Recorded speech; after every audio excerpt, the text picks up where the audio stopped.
తోడుకలు తీస్తే అధ్యక్ష, ముఖ్యమంత్రిగా చెప్తున్న ఒక్కనొక్కని బట్టలు పొలిసి రోడ్డు మీద తిప్పిస్తా అధ్యక్ష. రాజకీయాలు ప్రజా జీవితంలో ఉన్నది మేము. విమర్శించండి, విశ్లేషించండి, మా గురించి మాట్లాడండి. ఆడబిడ్డల గురించి, ఇంట్లో ఉన్న ఆడోళ్ళ గురించి మాట్లాడే సంస్కృతి ఎక్కడి నుంచి వచ్చింది అధ్యక్ష? తెలంగాణ సమాజం ఇదేనా? మీకు ఎంతమంది ఉన్నారో తెలియదు. నాకు చికాకు వచ్చిందని తెలిస్తే లక్షలాది మంది పిల్లలు రోడ్డు మీదకి వచ్చి బట్టలిప్ప తీసుకొస్తారు అధ్యక్ష ఒక్కడినొక్కడిని.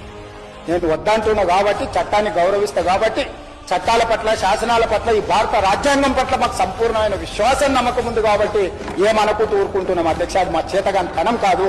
చంద్రశేఖరరావు గారు నీ పిల్లలకు చెప్పు, ఇది మంచిది కాదు, నువ్వు అనుకుంటున్నావేమో ఇట్లా ఏదో చేస్తే మానసికంగా కుంగదీసి దెబ్బతీసి రాజకీయంగా ప్రయోజనం పొందుదామని నువ్వేమో కలలుగా అంటే నువ్వు అనుకుంటున్నావేమో. అట్లా కుదరదు చంద్రశేఖరరావు.